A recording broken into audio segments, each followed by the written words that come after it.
자, 우리 서로 바라보면서 인사하겠습니다. 자, 문구가 화면에 나왔어요. 네, 당신을 통해 천대까지 복받습니다. 시작. 네, 여러분, 우리가 함께 지금 출애굽기 말씀을 함께 보고 있는데요. 지난주 우리는 하나님께서 이스라엘 백성들을 이제 시내산 앞으로 다 모이게 했어요. 자, 그래서 모이게 한 다음에 바로 언약식을 갖지 않게 했죠. 3일 동안 이 언약식을 위해서 그 백성들에게 준비케 했던 것들이 있었습니다. 자, 그러면서 처음에 하나님은 내가 누구인 줄 아느냐? 하나님은 자신에 대해서 이야기를 해주었습니다. 뭐라고 얘기했습니까? 나는 독수리 날개로 너희를 업어서 출애굽시켜준 하나님이다. 이렇게 하나님은 자신을 소개해 줬어요. 그리고 세계가 다 내게 속하였다. 그렇기 때문에 너희가 내 말을 듣고 내 언약을 지키면 너희는 모든 민족 중에서 내 소유가 되겠고, 여기서 소유는 뭐라고 했습니까? 자, 보물, 그죠? 너는 내 보물 1호가 되겠고, 그 다음에 제사장 나라가 되며, 그리고 거룩한 백성이 될 것이다. 그러니 너희들 순종할 거니 안 할 거니 하나님이 이렇게 물어봤죠.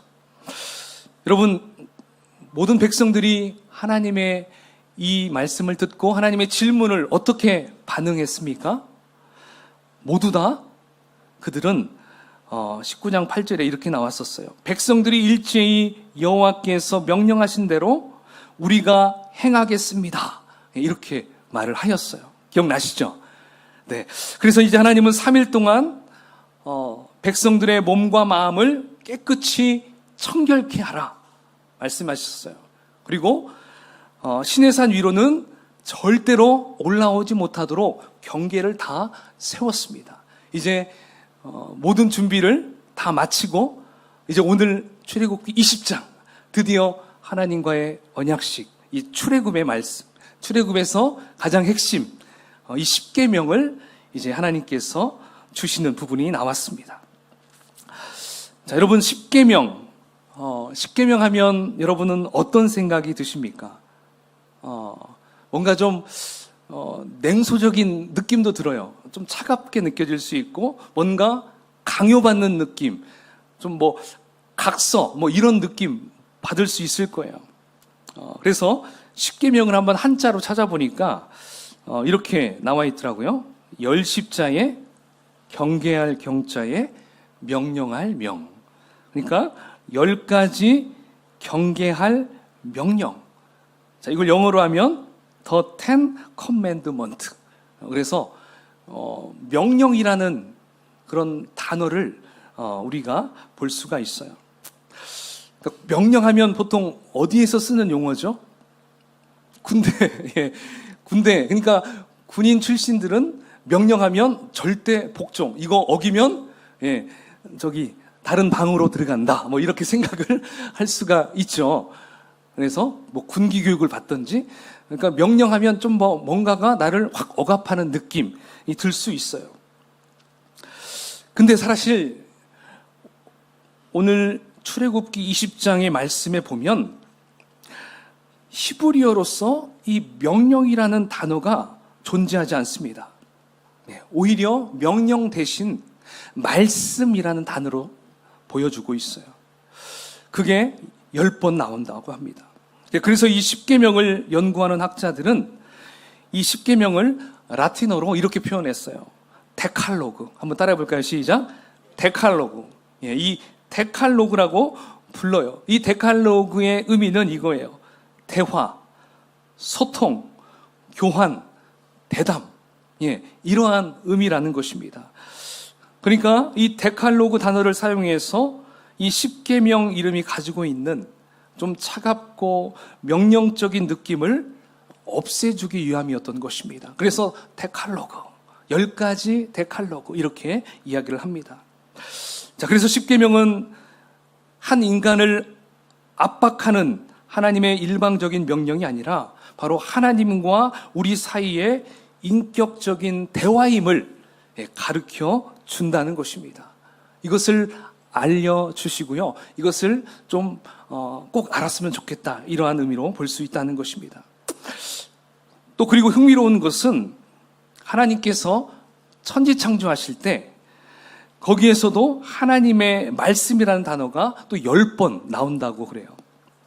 그러니까 천지 창조에서 10번의 말씀, 그리고 오늘 이스라엘을 세운 언약의 말씀, 바로 그 십계명 안에 있는 10번의 말씀이 나온다고 볼 수 있습니다. 결국 이 세상은 하나님께서 10번의 말씀으로 천지를 창조하셨고요. 그리고 지금도 여전히 그 말씀이 이 천지 만물을 지탱하고 있다고 말할 수 있고, 그 다음에 하나님의 십계명의 말씀이 하나님의 백성의 삶을, 우리의 삶을 지탱해주고 있다라고 말할 수가 있다는 것입니다. 되게 좀 놀랍지 않습니까? 천지 창조, 그리고 하나님의 백성들에게 주는 이 말씀, 이게 다 10번의 말씀을 가지고 이렇게 표현했다는 것이에요. 사실 인류 역사상 가장 처음 만들어진 법은 십계명이 아니에요. 십계명보다 300년 전에 여러분 세계사 시간에 배운 법전이 있죠. 기억나는 법전 뭐가 있어요? 함부라비 법전이 있죠. 자, 이것은 바벨론에서 함부라비 왕이 만들어진 법전인데요. 근데 이 법전보다도 350년 이전에 또 쓰여진 법전이 있다고 합니다. 그 법전은 그 수메르어로 쓰여진 우르남무 법전이라고 그래요. 근데 이 두 개의 법전은 어떤 사람들의 억울한 사정, 그러니까 시민법, 또 사회적인 법규에 국한이 되어 있어요. 그래서 내용들이 아주 강해요. 그리고 강압적인 것을 우리가 볼 수 있어요. 좀 나중에 한번 그 법을 몇 가지 한번 제가 소개할 건데요. 자, 근데 여러분, 우리가 살펴보고 있는 이 십계명은 어떻습니까? 그러한 법들과는 다르다는 것이죠. 십계명은 바로 인간과 하나님과의 관계, 이것을 먼저 다루고 있다는 것입니다. 그래서 출애굽기 31장에 보면 하나님은 모세에게 돌판 2개를 준비시킵니다. 그래서 거기에 십계명을 새겨주시죠. 그래서 한쪽에는 1에서 4번째 계명까지. 자, 이것은 누구를 향한 계명일까요? 하나님을 향한 계명. 자, 그리고 5번째에서 10번째 계명, 이것은 사람을 향한 계명이었어요. 그래서 이렇게 구분했는데요. 바로 이것은 하나님과 사람과의 그 관계 가운데 이렇게 십계명이 쓰여졌고요. 그리고 사람과 사람과의 그 관계를 통해서 십계명이 써진 것을 볼 수 있습니다. 자, 여기 보면 2 돌판이 보이죠? 잘 글씨 보입니까? 자, 우리 한번 1부터 한번 같이 읽어볼까요? 시작. 1. 너는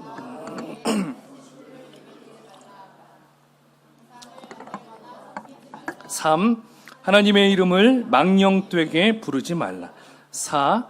안식일을 거룩하게 지켜라. 5. 내 부모를 공경하라. 6. 살인하지 말라. 7. 간음하지 말라. 8. 도둑질하지 말라. 9. 거짓 증거하지 말라. 10. 내 이웃의 집을 탐내지 말라.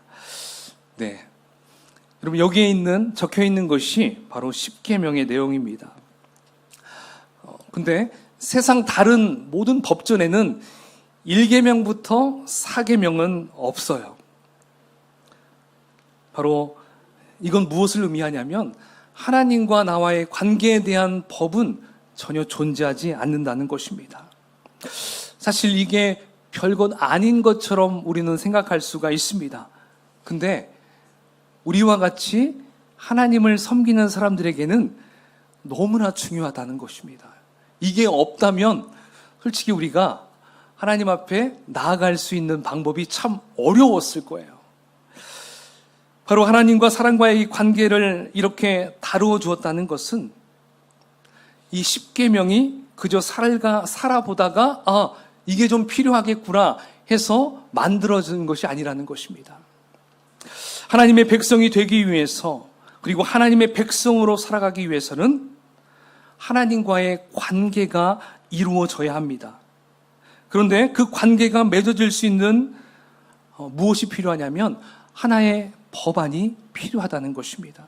그래서 만들어진 계명이 1번부터 4번까지 4가지의 계명인 것이죠.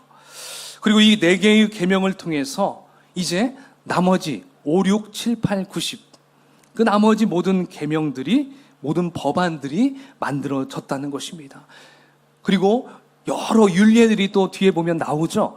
자, 그거의 가장 기초가 뭐냐? 오늘 보는 10계명 1번부터 4번까지의 그 계명, 거기에서부터 출발했다라는 것입니다. 그러니까 10계명은 모든 인간에게 주신 법이 아니라 하나님과 관계된 사람들, 신학적으로 말한다면 하나님이 구속하신 백성들에게 주신 맞춤형 법, 맞춤형 법이라고 보면 돼요. 그러니까 믿지 않는 사람들하고는 별로 관계없이 그 법에 대해서 상관없이 살아갑니다. 그러나 우리들은 어떻습니까? 하나님이 명령하신 이 법을 통해서 하나님과 나와의 관계가 계속적으로 이루어진다는 것을 알 수가 있습니다. 그래서 10계명은 어떻게 표현합니까? 나와 너, 이렇게 표현되어 있어요. 1인칭, 2인칭. 보십시오. 나 외에 다른 신들은 내게 두지 말라. 너는 나 외에. 그러니까 모두 하나님은 1대1의 관계로서 계속 그 계명을 말씀하고 있다는 것입니다. 그렇게 하다 보니까 어때요? 이 법안들이 더 우리 자신들에게 직접적으로 당부한다라는 그런 느낌이 됩니다. 자, 반면에 이 세상 법전, 특별히 함무라비 법전과 같은 일반적인 법전은, 이 법전은 대부분 불특정 다수에 해당하는 법입니다. 그러다 보니까 1인칭, 2인칭이 아니라 3인칭 형태로 되어 있어요. 예를 들어서 법들이 이렇게 나와 있어요. 우리 한번 제가 3가지 한번 찾아봤는데요. 자, 사람이 타인의 미성년 자녀를 훔쳤으면 그를 사형에 처한다. 이런 게 법전이에요. 또 사람이, 이제 3인칭으로 다 나오죠. 사람이 타인의 집을 뚫고 침입하였으면 그를 사형에 처하고 그 구멍 앞에 매단다. 자, 22조. 사람이 강도질을 계획하다 발각된 경우 그를 사형에 처한다. 모든 게 다 사형으로 끝나는 것 같죠? 무섭죠? 세상 법전이었습니다. 함무라비 법전. 자, 그래서 여러분, 하나님은 10계명의 말씀을 시작하실 때도 어떻게 출발했습니까? 하나님은 그 백성들이 받아들일 준비를 할 수 있도록 만드십니다. 3일 동안 그런 준비를 했죠. 자, 오늘 20장에서도 오늘 1절과 2절에 보니까 그런 준비된 게를 잠깐 해주는 것을 또 볼 수 있어요. 모세에게 이제 하는 말씀이거든요. 그 말씀을 해주고 나서 이제 본론으로 들어가죠. 자, 우리 20장 1절, 2절을 함께 읽어보겠습니다. 시작. 하나님이 이 모든 말씀으로 말씀하여 이르시되 하나님 여호와니라. 아멘. 자, 여기에서도 하나님께서는 내가 누구다, 나는 너희들을 위한 누구다, 이렇게 지금 자신을 말씀해주고 계시면서 이제 시작하십니다. 자, 바로 이스라엘 백성들의 주인이 누구라는 것입니까? 나 여호와 하나님이시다는 것입니다. 이 하나님께서 내 백성들에게 선물을 주려고 한다. 지금 이렇게 하나님은 백성들에게 말씀을 시작하는 것입니다. 그래서 오늘 등장하는 10계명의 개수가 몇 개입니까? 10개입니다. 10가지. 그런데 우리가 이것을 줄여서 딱 2가지로 압축할 수가 있습니다. 여러분 아십니까?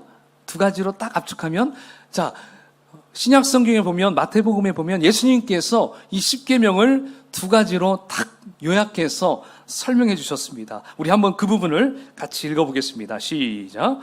예수께서 이르시되, 예수께서 이르시되, 시작. 예수께서 이르시되 내 마음을 다하고 목숨을 다하고 뜻을 다하여 주 너의 하나님을 사랑하라 하셨으니 이것은 크고 첫째 되는 계명이요 둘째도 그와 같으니 내 이웃을 내 자신같이 사랑하라 하셨으니 이 두 계명이 온 율법과 선지자의 강령이니라. 아멘. 자, 예수님께서 어떻게 줄였습니까? 주 너의 하나님을 사랑하라. 그리고 내 이웃을 내 자신과 같이 사랑하라. 자, 그 다음 거 한번 보여주시죠. 자, 그 다음에 이것을 좀 줄이면 가운데 하나님을 사랑하고 이웃을 사랑하라. 자, 이것을 해석하면요 이런 뜻입니다. 시작. 하나님을 사랑하는 그 힘으로 이웃을 사랑하라. 예, 십계명은요 바로 이 뜻입니다. 하나님을 사랑하는 그 힘으로 너의 이웃을 사랑하라. 별개가 아니에요. 이것은 같이 함께 가야 될 부분입니다. 사람을 사랑한다면서 하나님을 사랑하지 않으면 사람을 진짜 사랑하는 게 아니고요. 하나님을 사랑한다면서 내 이웃을 사랑하지 않으면 하나님을 진실로 사랑하지 않는다라고 말할 수가 있다는 것입니다. 자, 이러한 마음으로 이제 십계명을 우리가 함께 살펴보면 좋을 것 같아요. 제가 자세하게 1계명에 대해서 2계명에 대해서 막 계속 10주 동안 여러분들에게 설명하고 가게 되면 굉장히 지칠 수가 있어요. 그래서 어떻게 제가 생각했냐면 하나님을 향한 10계명 그리고 사람을 향한 6가지 계명 10계명 이것을 이렇게 2주에 걸쳐서 나누어서 함께 여러분과 은혜를 나누고 싶습니다. 그러면 괜찮겠죠? 힘들지 않을 것입니다. 자, 그래서 이 10계명을 어떻게 접근하는 게 좋냐? 한 가지 열쇠가 있어요. 바로 그 열쇠, 그 키는 뭐냐면 방금 예수님이 요약해 주신 그 말씀에 입각해서 거기에서 열쇠를 하나 딱 찾을 수가 있는데요. 그 열쇠는 이겁니다. 하나님 사랑, 이웃 사랑.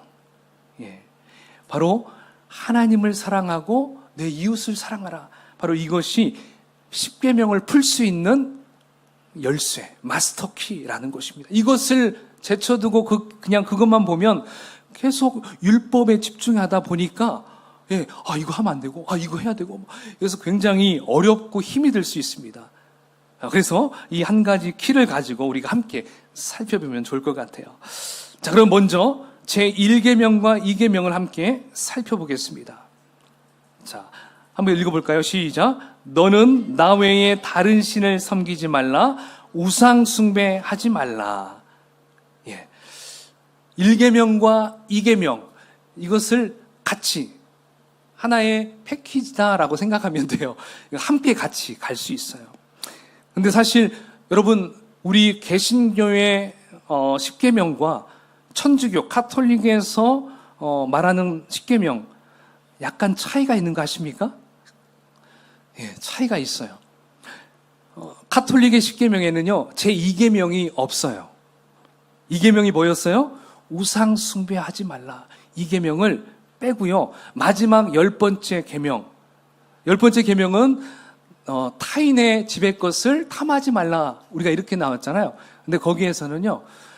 타인의 아내를 탐하지 말라. 9번, 10번. 타인의 소유물을 탐하지 말라. 이렇게 두 개로 나눴어요. 왜 이렇게 나눴을까요? 여러 가지 설들이 있어요. 그 중에 우상 숭배하지 말라. 여러분 우상은 하나의 동상을 만들잖아요. 많은 신상들이 있죠. 여러분 천주교 하면 뭐가 떠올라요? 좀 대부분 여러분 이렇게 해외로 나가서 보면 마리아 상도 보이고 뭐 여러 사도들의 상도 보이고 또 좀 희한한 것들도 보이고 그러면서 예수님은 한쪽 귀퉁이에 이렇게 있고 좀 그런 것들을 볼 때 이들은 이미 어떠한 그런 상을 만들어서 하는 것을 되게 좋아했어요. 그러니까 이 2번이 좀 껄끄러웠던 거죠. 그래서 2번을 살짝 빼고 나머지 끝에서 2개로 나누어졌다. 이렇게 또 주장을 하더라고요. 자, 어쨌든 첫 번째, 두 번째 이 10계명은 어떻습니까? 바로 하나님께서 가장 중요하게 여기시는 법안이라 말할 수가 있습니다. 특별히 우상 숭배하지 말라라는 이 법안은요, 얼마나 중요하면 오늘 20장 23절에 또다시 반복합니다. 자, 우리 한번 같이 읽어볼까요? 23절 혹시 제가 드렸나요? 예. 여러분, 한번 성경을 보실까요? 23절 시작. 너희는 나를 비겨서 은으로나 금으로나 너희를 위하여 신상을 만들지 말고. 예. 그쵸. 여러분, 이처럼 하나님께서는 우상 숭배하는 것을 너무나 싫어하십니다. 그리고 이 우상 숭배를 하지 않는다는 것을 또 너무나 중요하게 여기시다는 것입니다. 여러분, 왜 그럴까요? 왜 하나님은 이처럼 우상 숭배하는 것을 하지 말라라고 계속적으로 강요하시고 말씀하는 것일까요? 그것은 하나님의 사랑 때문입니다. 오늘 본문 5절에 보면 하나님의 사랑을 질투로 표현하고 있습니다. 자, 여러분 5절을 보십시오. 그것들에게 절하지 말며 그것들을 섬기지 말라. 그 다음에 나 내 하나님 여호와는 무슨 하나님이요? 질투하는 하나님인즉. 자, 이렇게 표현되고 있다는 것입니다. 여러분 혹시 질투해 보셨습니까? 질투의 마음이 들어본 적이 있었습니까? 저는 질투하면 예전에 드라마가 생각이 나요. 1992년에 했던 넌 대체 누굴 보고 있는 거야? 내가 지금 여기 눈앞에 서 있는데, 이 OST, 이 주제곡도 지금도 이제 기억이 나는데, 예, 그때 태어난 분들도 있고 좀 그럴 수 있겠지만, 여러분 아시죠? 최진실 나왔던 그 드라마였는데요. 그 드라마가 그 질투에 대한 것을 참 잘 표현을 했던 것 같아요. 근데 예수님께서도, 우리 하나님께서도 이 질투를 정말, 하신다. 나는 질투의 하나님이다. 이렇게 강조하고 있다는 것입니다. 어느 때 질투한다는 것입니까? 너희들이 우상 숭배하면 나는 질투할 거야. 지금 이렇게 말씀하는 것입니다. 여러분, 우상 숭배는요, 영적인 간음이고요, 영적인 불륜이라고 말할 수 있습니다. 한 여자에게 남편이 있는데 딴 남자한테 마음을 주고 두 집 살림을 하고 있다고 한다면 여러분, 본 남편 어떻게 해야 될까요? 참을 수 있을까요? 참을 수가 없죠. 참을 수가 없어요. 만약 그걸 참는다면 그 남편은 아내를 사랑하지 않는다라고 말할 수밖에 없습니다. 바로 우리 하나님께서는 이처럼 모든 것을 걸고 우리를 사랑하셨습니다. 그래서 우리는 하나님의 신부다, 예수님의 신부다, 이렇게 표현했습니다. 그런데 그 신부가 하나님 외에 다른 우상을 사랑하고 숭배하고 예배한다고 해보십시오. 이것은 영적인 간음이고요, 영적인 불륜을 범하는 것과 똑같다는 것입니다. 만약에 하나님께서 그렇게 우상 숭배를 하는 자들을 그냥 놔두신다면, 우상 숭배를 하는데도 그냥 그래 알아서 해라 이렇게 한다면 결론은 뭘까요? 하나님은 나를 사랑하지 않는구나, 이렇게 생각할 수밖에 없다는 것이죠. 그러므로 하나님이 우상 숭배를 너무나 싫어하시는 그 이유는 그만큼 우리를 끔찍히 사랑한다라는 역설이라는 것입니다. 하나님이 나를 이처럼 사랑하시는구나, 나를 끝까지 나만을 주시하고 있구나, 이것을 우리가 기억해야 한다는 것입니다. 여러분, 왜 하나님은 이것을 그렇게 강조하는 것일까요? 우리 인간의 속성을 너무나 잘 알기 때문에 그래요. 우리는 뭐에 약하죠? 보여지는 거에 약합니까? 보이지 않는 거에 약합니까? 보여지는 거에 굉장히 약합니다. 그죠? 그러니까 이제 이스라엘 백성들이 광야 생활이 마쳐지면 어디로 들어갑니까? 가나안에 입성합니다. 자, 근데 그 가나안에 들어가면 이미 수많은 족속들이 거기 살고 있어요. 그들은 우상을 세워놓고요, 그리고 그 우상들은요, 정말 매력적으로, 아주 자극적으로 그 우상들을 만들어 놓습니다. 여신들을 만들어 놓습니다. 여러분, 여신들 이렇게 본 적 있죠? TV를 통해서나 얼마나 매력적으로 만들어집니까? 그렇죠? 우와. 그런 것들을 보면서 어떻게 해요? 하나님을 잊어버릴 수 있다는 것이죠. 거기에 빨려 들어갈 수 있다는 것입니다. 그리고 본인들은 하나님 아니에요. 우리는 그래도 하나님을 사랑해요. 그러면서 눈은 저쪽을 보고 있어요. 이게 뭐예요? 종교 혼합주의라고 말할 수가 있겠죠. 종교 혼합주의. 하나님도 사랑하고 다른 이방신도 막 사랑하고 그렇게 된다는 것을 볼 수 있습니다. 자, 오늘날도 이러한 사람들이 있어요, 없어요? 있어요. 많아요. 그러니까 이 사람들이 주장하는 게 뭐냐면 구원은 예수님께로만 있는 것이 아니에요. 구원은 예수님께도 있고요. 성모 마리아에게도 있고요. 알라에게도 있고요. 마호메에게도 있고요. 다른 이방신들의 내가 성심을 다해서 누군가를 절대자를 사랑하고 그를 숭배하면 나는 구원의 길로 갈 수 있어요. 산 꼭대기 가는 길 하나만 있나요? 여러 갈래길이 있잖아요. 구원도 마찬가지예요. 여러분 이렇게 말하면 여러분 오 그런가? 예, 현혹될 수 있겠죠. 근데 이건 거짓말이죠. 바로 이게 바로 종교 혼합주의, 종교 다원주의라고 말을 할 수가 있다는 것입니다. 그래서 하나님은 분명히 이스라엘 백성들도 그냥 내버려 두면 이것을 십계명에 말씀하지 않으면 이들은 쉽게 변질될 수 있다라고 하나님은 생각하셨던 것입니다. 그래서 단호하게 우상 숭배하지 말라 말씀하고 있는 것입니다. 하나님께서는 한 70% 사랑받기 원하지 않습니다. 하나님은 100% 여러분들의 사랑을 자신들의 백성을 통해서 그리고 자신의 신부를 통해서 그 사랑을 받기를 원하십니다. 믿으십니까? 여러분들 남편이 99% 여러분을 사랑하고 여러분 아내를 사랑하고 1% 다른 여자에게 관심 있으면 여러분 어때요? 이해할 수 있나요? 도저히 할 수 없죠. 0.001%도 하면 안 되죠. 예. 근데 눈빛은 예.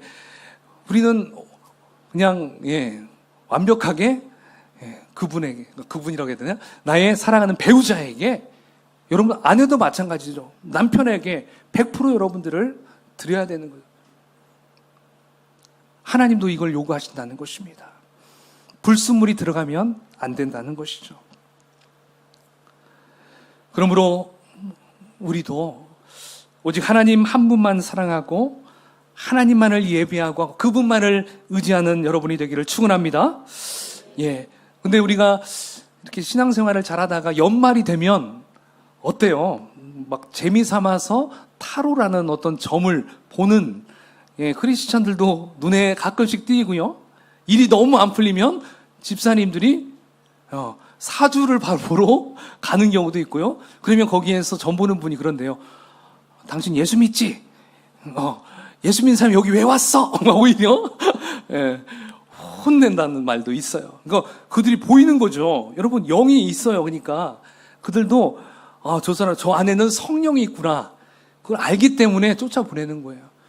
근데 여러분 만약에 난 예수 믿는데 가서 그것도 얘기를 못 듣는다면 나를 점검해야겠죠. 예, 그렇습니다. 여러분 우리는 살아가면서 나는 어떤 보여지는 큰 우상을 섬기지 않는다고 말을 할 수 있습니다. 그러나 내 안에 하나님보다 더 사랑하는 것, 하나님보다 더 가치 있게 여기는 것, 순간순간 나에게 다가오는 것이 있지 않습니까? 그게 뭘까요? 그게 우상이에요. 그게 아이들이에요. 예. 근데 요즘에는 그 아이돌이라고 해가지고 굉장히 사람들이 그 자체를 우리는 솔직히 우상 숭배하면 안 되는데 근데 세상에서는요 그것이 너무나 사람들에게 아무 별일 아닌 것처럼 당연히 있는 것처럼 여기게끔 만들어가는 걸 볼 수 있습니다. 그러나 우리는 여러분 하나님보다 더 사랑하려고 하는 마음이 있다면 그거에 대해서 하나님께 가지고 나아가야 된다는 것입니다. 그리고 하나님 앞에 내어드리고, 주님, 내가 이러한 것들보다 하나님을 더 사랑합니다. 그 마음으로 나아갈 때 내 안에 있는 모든 우상들이 제거될 줄 믿습니다. 아멘. 자, 이제 세 번째 계명을 우리 함께 살펴보면 좋을 것 같아요. 자, 이 계명도 하나님 사랑의 열쇠로 바라보면 됩니다. 한번 같이 읽어볼까요? 시작. 너는 내 하나님. 아멘. 여러분들, 하나님의 이름 여호와, 이걸 부르는 것이 꼭 잘못인 건가요? 아니죠. 우리가 기도할 때 부를 수 있습니다. 하나님, 여호와 하나님, 예수님, 성령님, 우리가 부를 수 있어요. 나쁜 거 아니죠. 그런데 우리가 먼저 알아야 될 것이 있습니다. 여호와의 이름, 여기에서 이 이름은 단순한 호칭 이상의 의미가 있습니다. 이름은요, 바로 전 인격을 대표합니다. 그리고 품성과 지위, 그리고 그 사람의 전 생애를 대변해주는 역할을 합니다. 그러므로 여호와의 이름은 항상 존귀함을 받아야 됩니다. 그리고 언제나 찬양과 경배의 대상이 되어야 됩니다. 그때 그분의 이름을 우리가 높여드려야 되는 것이죠. 자, 그렇다면 망령되게라는 것은 무슨 의미일까요? 자, 이것은 히브리어로 라수에웨라는 건데요. 사악, 범죄, 재난, 거짓, 허위, 허무, 자, 이런 뜻을 이야기하여. 자, 그래서 망령되게 부른다는 것은 거짓을 위하여 부른다, 범죄를 위하여 부른다, 악의적인 의도를 위해서 그의 이름을 부른다, 거짓을 위장하기 위해서 부른다, 허탄하고 아무 가치 없이 그 이름을 부른다. 자, 이런 의미입니다. 망령되이 부르지 말라라는 것은 바로 이렇게 부르는 것을 하지 말라라는 것이 얘기하는 것입니다. 여러분, 영어에 보면은 하나님의 이름이 들어가는 욕이 참 많아요. 예수님의 이름이 들어가는 욕이 참 많아요. 영화 보면 나오지 않나요? 여러분 보셨죠? 예. 거기 보니까 오 마이 갓, 지저스, 갓댐, 막 이런 단어들이 거기에서는 욕으로 표현돼요. 그러니까 참 가장 저급한 욕이요, 가장 거룩한 그 이름을 사용하고 있다는 것이에요. 얼마나 하나님께서 마음이 아프실까요?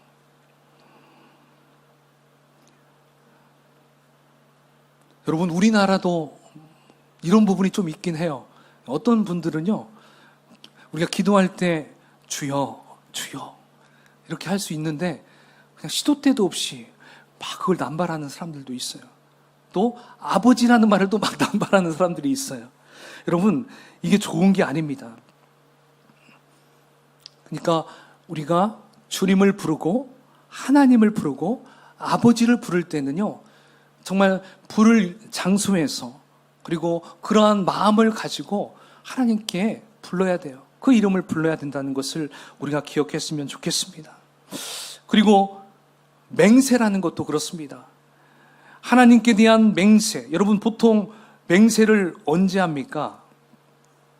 예, 내가 이것을 어떤 걸 결정할 때, 번복했을 때, 예, 나는 번복하지 않을 거야, 이것을 확실하게 하기 위해서 맹세를 보통 하죠.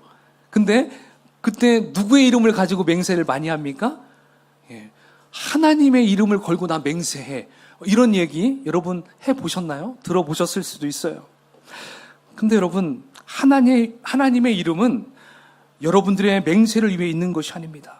그렇기 때문에 그 이름을 가지고 모양도 흉내도 내지 말아야 한다는 것입니다.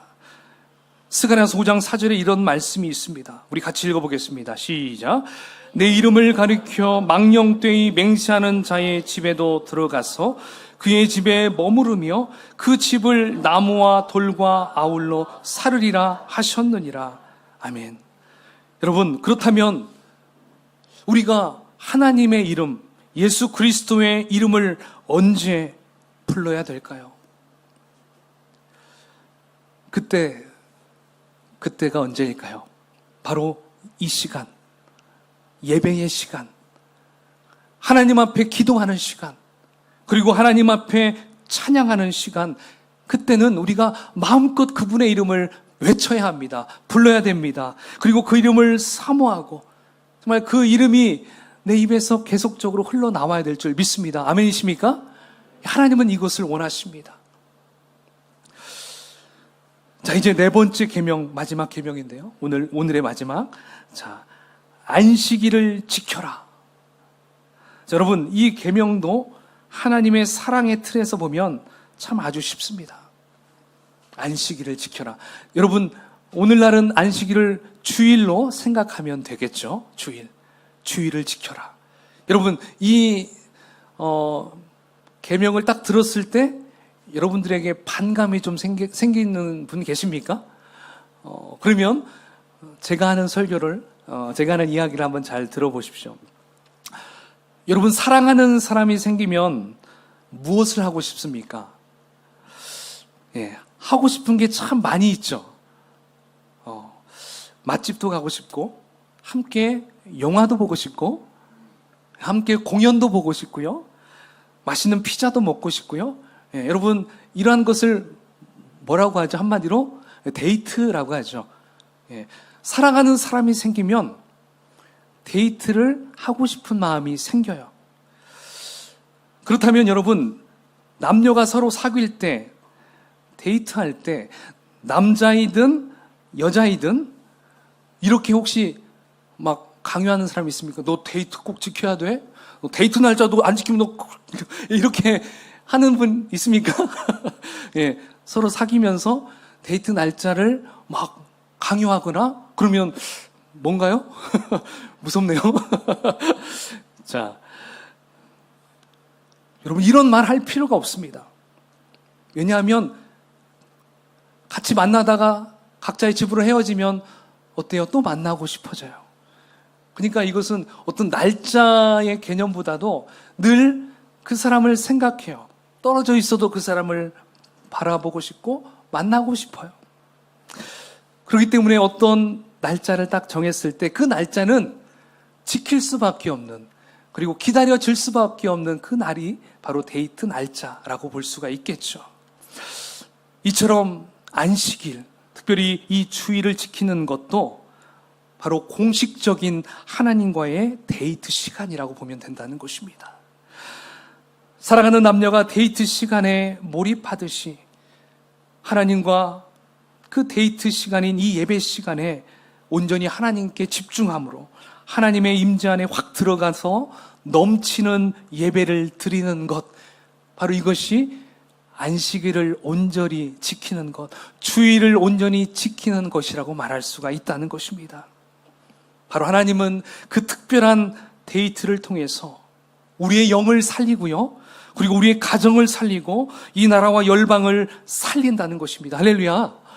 예, 바로 이 주일, 특별히 이 예배의 시간을 우리가 좀 사모하면서 준비하고 정말 주님과의 정말 공개적인 이 데이트 시간을 우리가 참 누렸으면 좋을 것 같습니다.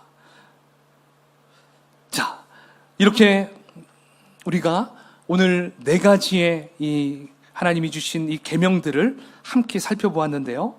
어때요? 이 계명을 우리가 하나님 사랑이라는 열쇠로 함께 풀어봤습니다. 어때요? 예전에 생각했던 그 10계명에 대한 생각, 그리고 오늘 이 시간 하나님 사랑이라는 그 열쇠를 가지고 풀어본 이 계명 어떻습니까? 좀 더 마음에 와닿지 않습니까? 아멘이십니까? 예, 저도 좀 마음에 더 와닿았던 것 같습니다. 그래서 우리가 정말 이번 한 주간 동안 이 말씀의 계명, 하나님이 주신 이 네 가지의 계명을 우리가 좀 잘 지키며 나아갔으면 좋을 것 같아요. 근데 잘 지킬 수 있는 방법을 우리 예수님께서 우리에게 알려주셨거든요. 자, 그게 무엇입니까? 내 마음을 다하고 목숨을 다하고 뜻을 다하여 사랑하라. 예수님이 이렇게 말씀했습니다. 그렇기 때문에 우리가 이번 주 한 주를 어떻게 살아가면 좋겠냐면요. 내 마음을 다해서 하나님을 사랑하는 겁니다. 아멘. 내 마음을 다해서, 그리고 내 목숨을 다해서 하나님을 사랑하는 거예요. 그리고 나의 뜻을 다해서 하나님을 사랑하자라는 것입니다. 이렇게 사랑할 때 하나님이 주신 그 계명은요, 우리가 너무나 쉽게 지킬 수 있는 말씀, 계명이 될 수 있다는 것입니다. 자, 그렇게 말씀을 지키는 자들에게 하나님은 어떤 축복을 주신 줄 아십니까? 오늘 6절 말씀을 같이 한번 읽어볼까요? 자, 6절 말씀 시작. 나를 사랑하고 내 계명을 지키는 자에게는 천대까지 은혜를 베푸느니라. 아멘. 여러분, 몇 대까지요? 천대. 천이라는 숫자는요, 완전수예요. 그러니까 지금부터 언제까지? 죽을 때까지가 아니에요. 여러분, 영원토록 하나님의 은혜를 여러분들에게 부어 주시겠다라고 약속하셨습니다. 하나님이 약속하셨는데 그걸 어기실까요? 아니죠. 근데 이걸 지키지 아니했을 때는 3, 4대에서 너희들 끝이 난다, 이렇게 말씀했어요. 무섭죠? 그러니까 여러분, 우리가 이 말씀을 어떤 의무감으로 지키는 것보다 내가 하나님을 사랑한다라는 그 마음으로 우리가 이 4가지의 계명을 이번 한 주간 한번 잘 실천하는 여러분들이 되기를 주의 이름으로 축원을 드리겠습니다. 아멘. 자, 이 시간 한번 같이 기도하겠습니다.